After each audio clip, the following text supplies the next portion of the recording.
Welcome to all student on my YouTube channel. Previous video में हम लोगों ने नीट 2022 के अनसॉल्व पेपर के फिजिक्स पोर्शन को क्वेश्चन नंबर 45 तक सॉल्व कर लिया था। आज क्वेश्चन नंबर 46 से सॉल्व करना है। तो यहाँ पर क्वेश्चन नंबर 46 से दिया हुआ है, a ball is projected with a velocity of 10 metre per second at angle of 60 degree with the vertical direction. Its speed at highest point of trajectory will be 10 metre per second, 0, 5 square root 3 metre per second, 5 metre per second. तो यहाँ पर कह रहा है एक ball को vertical से 60 degree के एंगल पर 10 मीटर पर सेकंड की स्पीड से फेंका जाता है। इसका ट्रैजेक्टरी के हाईएस्ट पॉइंट पर स्पीड कितना होगा। क्लियर। तो सबसे पहले इसको हम लोग सॉल्व कर लेते हैं। तो यहाँ पर देखिए, इस बॉल को 10 मीटर पर सेकंड की स्पीड से वर्टिकल से 60 डिग्री के एंगल पर फेंक दिया गया है। तो ये हॉरिजॉन्टल के साथ ये ओवरऑल एंगल 90 डिग्री हो जाएगा। तो 60 जब इसमें से माइनस करेंगे तो 60 माइनस करने पर यहाँ पर कितना बच जाएगा, 30। तो हॉरिजॉन्टल से 30 डिग्री के एंगल पर प्रोजेक्ट किया गया है। अब वेलोसिटी को दो कंपोनेंटों में रिजॉल्व कर लेंगे। तो इसका हॉरिजॉन्टल कंपोनेंट 10 cos 30 आएगा और वर्टिकल कंपोनेंट 10 sin 30 होगा। और हाईएस्ट पॉइंट पर जो वर्टिकल कंपोनेंट है वेलोसिटी का वो 0 हो जाएगा। ये वाला कंपोनेंट यहाँ पर 0 हो जाएगा।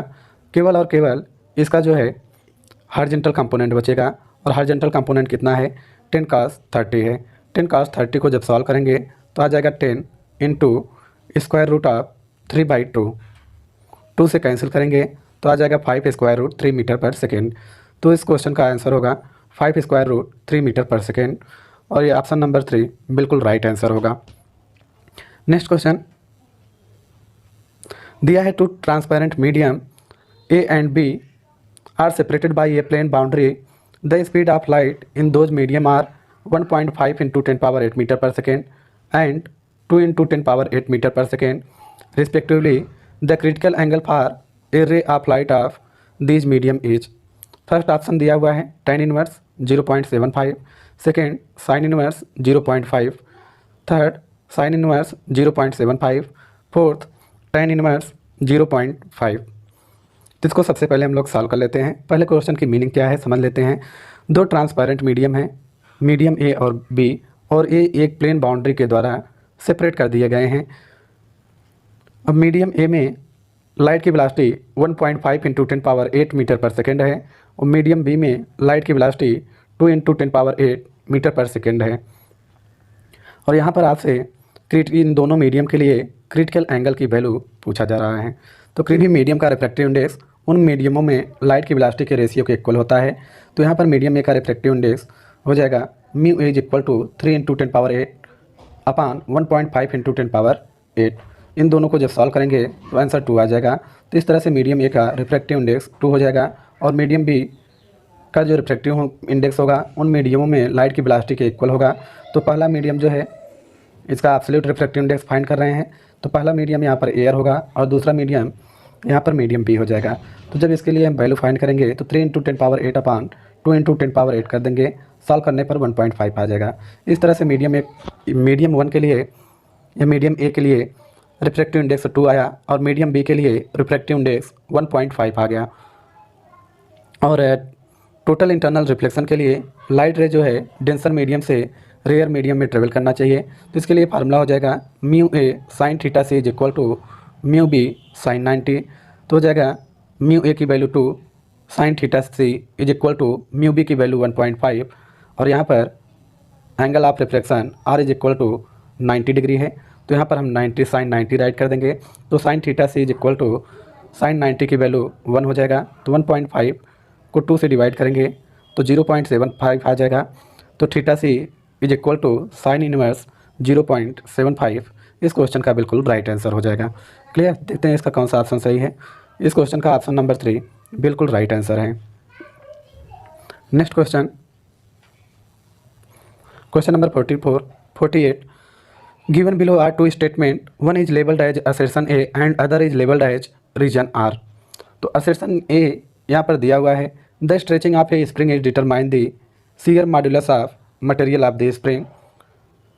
और रीजन इसका दिया है, एक coil spring of copper has more tensile strength than a steel spring of same dimension.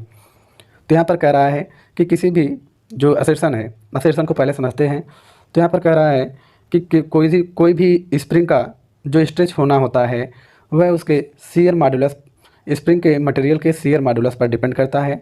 और इसका रीजन दिया हुआ है कि अगर कॉइल के फॉर्म में स्प्रिंग, कापर का स्प्रिंग है तो मोर टेंसाइल होगा स्टील के मटेरियल से बने हुए स्प्रिंग के कंपेरिजन में।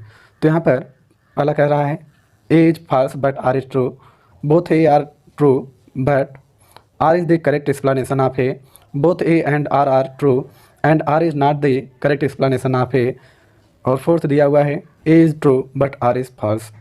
तो ऑप्शन नंबर 4 ही सही हो जाएगा, ठीक है, क्योंकि ये सही है कि किसी भी स्प्रिंग का जो शियर मॉडुलस है उसके मटेरियल से डिटरमाइन किया जाता है। बट यहाँ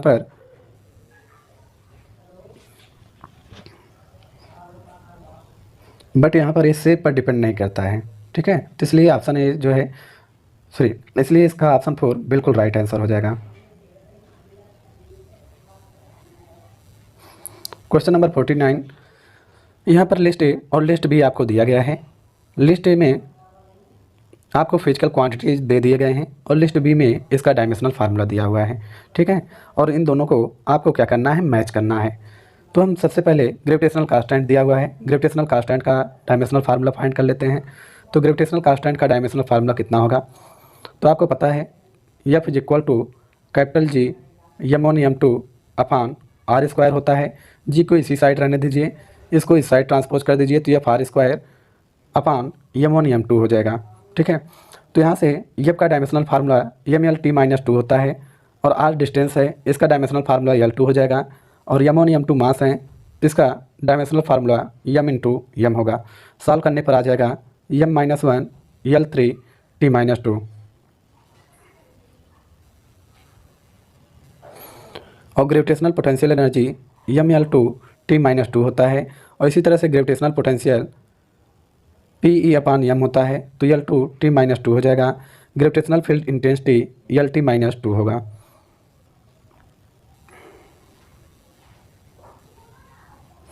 तो ग्रेविटेशनल कांस्टेंट का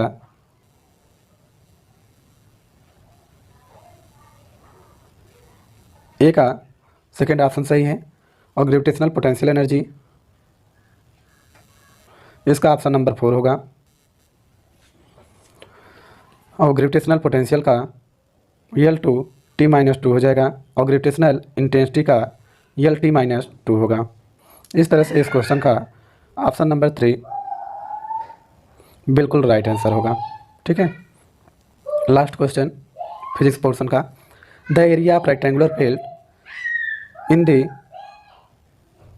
the area of rectangular field of length 55.5 meter and width 25 meter after rounding off the value of correct significant digit is 14 × 10⁻², 138 × 10⁻1, 1382, 1382.5।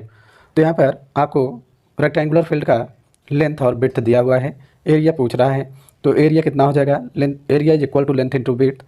Length की वैल्यू रखेंगे 55.3 इंटू 25 मीटर क्यूब। सॉल्व करने पर 1382.5 मीटर स्क्वायर आ जाएगा।